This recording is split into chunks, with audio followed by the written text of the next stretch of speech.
Hello, my name is Stuart, and today I'll be exploring ruthenium, a metal rare enough that most people haven't even heard of it.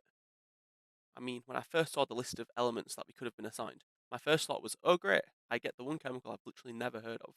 Then I had to Google how to pronounce it.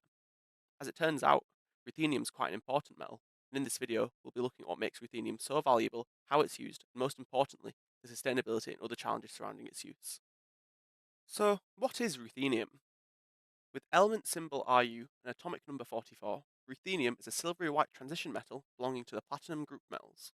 It has quite a contested discovery story, as in 1808 the Polish chemist Jędrzej Śniadecki thought he found a new metal which today some believe to have been ruthenium in some platinum ore.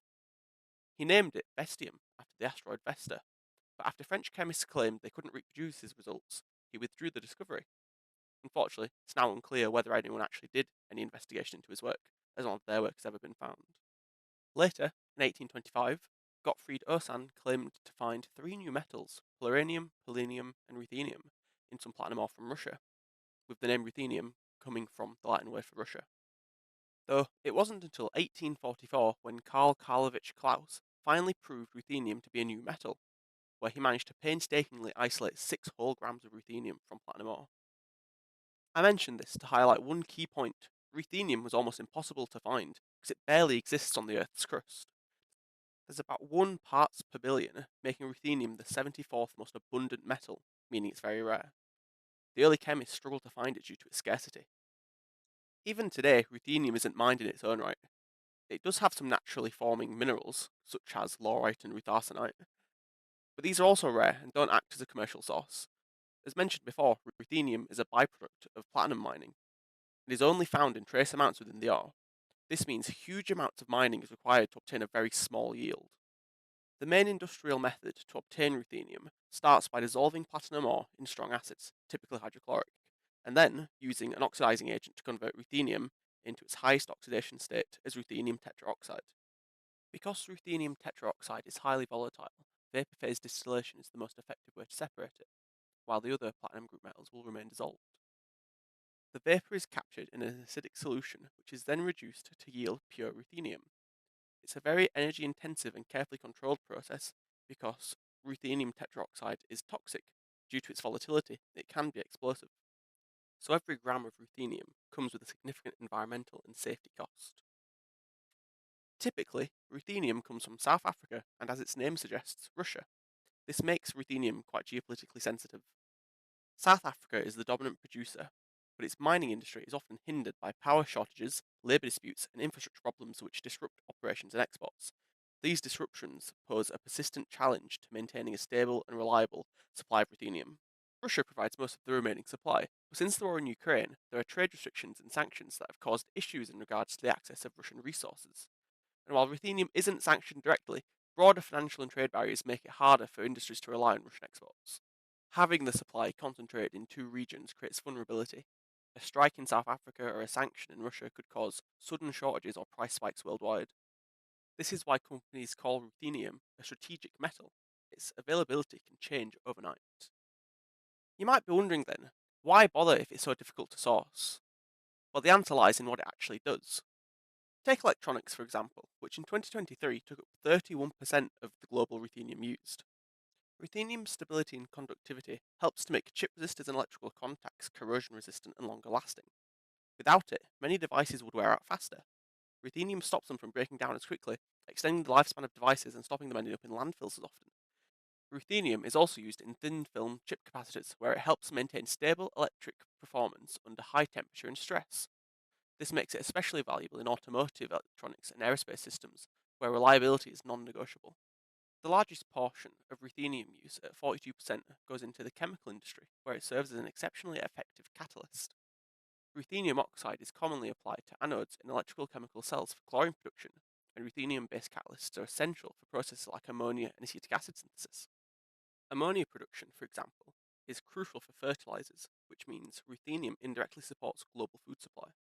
Researchers are actively replacing precious metals like ruthenium with earth-abundant metals such as iron, cobalt, and nickel in hydrogenation and ammonia decomposition reactions.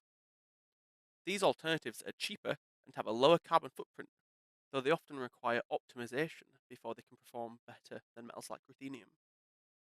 In addition, ruthenium plays a major role in organic synthesis through olefin metathesis catalysts. These catalysts are used widely in pharmaceuticals, plastics, fine chemicals, and polymer research.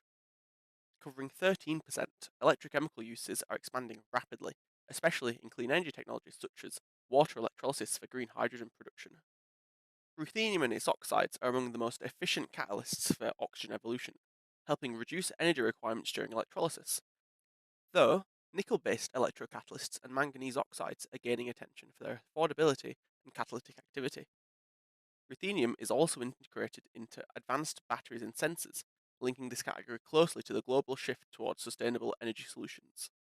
Some studies on partial ruthenium substitution in perovskite structures in zinc-air batteries show enhanced oxygen evolution and reduction activity, indicating that reducing ruthenium content while maintaining performance is possible. The remaining 14% covers a range of applications such as alloying. Even trace amounts of ruthenium can drastically improve corrosion resistance in metals. For example, adding just 0.1% ruthenium to titanium makes it vastly more resistant to harsh environments, which is vital for deep sea pipelines and aerospace components, as well as superalloys where ruthenium strengthens single crystal superalloys used in turbines and jet engines, improving performance under extreme conditions.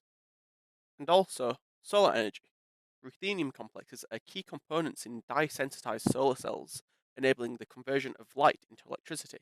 These compounds also support advanced sensing technologies. But all these useful applications bring us to the big problem: sustainability. Ruthenium is incredibly scarce, and its production depends entirely on platinum mining. This means that the supply is fixed based on how much platinum is mined, not the actual demand of ruthenium itself.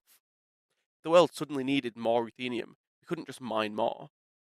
We can't simply scale up the production of ruthenium without increasing platinum mining operations. That means more energy use, larger environmental impact, and more waste rock for very small yields. This creates a real sustainability challenge, with demand rising as new technologies start relying more on ruthenium, and yet the global supply remains limited to the geopolitically sensitive areas as mentioned before. Any issues occurring in South Africa or Russia can trigger shortages or price spikes that industries who rely on ruthenium must plan around. This makes ruthenium one of the most supply-constrained metals in the world. The most promising solution is, of course, recycling.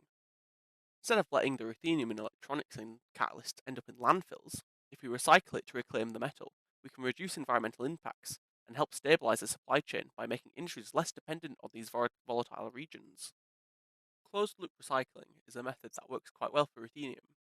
This is where the owner of the metal retains it within the same application. For example, spent catalysts can be sent to PGM refiners who recover the ruthenium and return an equivalent amount to the original owner, therefore reducing the need for fresh ruthenium. By keeping the metal in use, closed loop recycling makes demand more sustainable and helps industries keep using ruthenium without increasing mining. This is a perfect example of a circular economy in action. Ultimately, ruthenium faces a paradox. It's essential for technologies that enable sustainability like green hydrogen, yet it's rare and expensive and it's sourced from difficult regions, making its own supply chain far from sustainable. To conclude, ruthenium is a rare, hard to produce metal that is crucial for everything from electronics to clean energy. But its supply chain is fragile and its extraction is resource intensive. The future of ruthenium depends on two things: better recycling and smarter substitutes. Thanks for watching.